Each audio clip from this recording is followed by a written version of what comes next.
নমস্কার, কেমন আছেন সবাই? অনেক দিন পর গিনিস বুকের একটি ভিডিও নিয়ে এসেছি। বানাচ্ছি আজকে ঠেকুয়া। তার জন্য আমি নিয়েছি 2 কাপ আটা, 1 কাপ ময়দা, 1 কাপ সুজি, আর তার মধ্যে একটু মৌরির গুঁড়ো, একটুখানি গুড়, আর পরে দিয়েছিলাম একটু গোলমরিচ, আর আন্দাজ মতো চিনি। চিনিটা খুব একটা গলে গলে যাবে না, সেই জন্য একটুখানি হাত দিয়ে আস্তে আস্তে মাখতে হবে ঝুরঝুরে করে। একটু বেকিং পাউডার, ঘি দিয়ে ময়ান দিয়েছিলাম। তারপরে যা যা প্রসেস এখানে চলছে সেরকমই। আমি এই 2 বছর ধরে দিল্লিতে এসেছি, মানে বিয়ের পরে। তো তার আগে আমরা থাকতাম কলকাতাতে। যেহেতু আমি থাকতাম, তো সেই আমাদের যে বাড়ি তার পাশের বাড়িতেই একটি বিহারি ফ্যামিলি ছিল, আর তাদের সাথে আমার মায়ের খুব গল্প গুজব। যেহেতু তারা ওখানে কলকাতাতেই ছোটো থেকে থেকেছে, তো সেখানে ওদের ভাষা বাঙালিদের মতনই যেরকম হয় আমাদেরই ভাষা, তো হিন্দি বললে আমার মা আর বুঝতো না। তারপরে ওই আস্তে আস্তে ওদের সাথে মিশতে মিশতে দেখেছিলাম ছট পুজো। তো আমি যখন বড় হই একটু একটু করে, তো তখন ওদের যেহেতু আমাদের জানালাটা দিয়ে ওদের পুরো বাড়িটা দেখা যেত, আর ওরা না উঠোনের মধ্যেই সব কিছু এরকম এই ঠেকুয়া বা পুজোর জিনিসপত্র রাখা, বড় বড় আখ, কলার কাঁদি এনে এনে রাখতো, আর ভীষণ ভালোবাসতো আমাদেরকে। তো আমরা ওখান থেকে জানলা দিয়ে সব কিছু দেখতাম, বা ওদেরকে যদি কিছু সাহায্য দরকার হতো মাঝে মাঝে যেতামও এটা ওটা একটুখানি এগিয়ে টেগিয়ে দেওয়ার জন্যে। মা প্রতি বছর ওদের পুজোর জন্যে টাকা পয়সাও দিত, বা ওই নামে পুজো দেওয়ার জন্য মানত করতো, বা বাবা কখনো গিয়ে ওদের সাথে একটুখানি কেনাকাটা করতে সাহায্য করতো।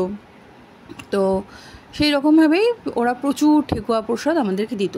যদিও মায়ের খুব একটা ঠেকুয়াটা পছন্দের তালিকায় পড়তো না, আর বাবা ভীষণ ভালোবাসতো ঠেকুয়া খেতে। তো প্রতি বছরই ওদের যখন ঠেকুয়া বানাতো ওরা 3 ভাই আর 1 বোন, তো বোনের সাথে আমার খুব ভালো বন্ধুত্ব ছিল। যেহেতু পাশাপাশি বাড়ির ছেলে মেয়ে, আমরা একসাথে খেলতাম করতাম, ঘুরতে যেতাম, মানে বাচ্চারা যেরকম যায় পার্কে টার্কে ওরকম। তো তখন তো একটা ছিল যে যখন আমাদের আমরা যখন 80s 90s মাঝামাঝি একটা টাইম, তো সেই সময় কলকাতাতে ভীষণ লোডশেডিংয়ের একটা প্রবণতা ছিল। তো লোডশেডিং হলে আমরা সবাই মিলে একটু একটু করে বেরিয়ে আস্তে আস্তে রাস্তায় বেরোতাম। তো হ্যারিকেন জ্বলতো সব বাড়িতে, তখন একটা হ্যারিকেনেরই চল ছিল। কেউ কেউ পড়তে তো আর হ্যারিকেনে ভালো লাগে না কারোর। আমরা ওয়েট করতাম রীতিমতো যে কখন লোডশেডিং হবে আর আমরা রাস্তায় বেরিয়ে পড়বো। বেরিয়ে ওই গানের লড়াই খেলা, একটু মানে যেটাকে আন্তঃক্ষরী বলে ওটা, বা একটুখানি অন্ধকারের মধ্যে লুকোচুরি এদিক ওদিক করে ধাপ করে গিয়ে ধাপ্পা দিয়ে দেওয়া, এসবগুলোই করতাম।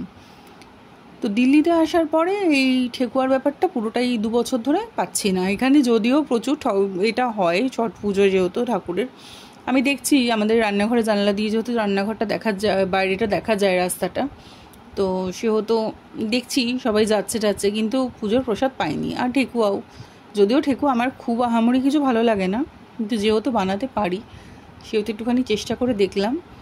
তো খেতে ভালোই হয়েছিল, বাড়ির সবার বেশ ভালোই লেগেছে। তো সেই মাঝে মাঝে ছোটোবেলার স্মৃতিগুলো মনে পড়ে যায়। কোথায় এখন কে কে আছে, সবার বিয়ে হয়ে গেছে, তাদের হয়তো কারোর বাচ্চা কাচ্চাও হয়ে গেছে, যে যার মতো সব বড় হয়ে গিয়ে অন্য জায়গায় ছড়িয়ে ছিটিয়ে যাওয়া। এখন একটুখানি কখনো কলকাতায় গেলে তাদের সাথে কচিত দেখা হয়ে যায়। যেসব বন্ধুবান্ধব আমরা ছিলাম অলমোস্ট সববার বিয়ে হয়ে গেছে, 2-1 জন বাদে হয়তো। তো সবাই এখন ওই রকমই যে যার সংসার নিয়ে ব্যস্ত। তারই ফাঁকে ছোটো ছোটো স্মৃতি হয়তো আমার যেরকম মনে পড়ে ওদেরও মনে পড়ে হয়তো। তো আপনারা সবাই ভালো থাকবেন, সুস্থ থাকবেন, আর আমার ভিডিওটি কেমন লাগলো জানাবেন। ভালো লাগলে চ্যানেলটি লাইক সাবস্ক্রাইব একটু করে দেবেন।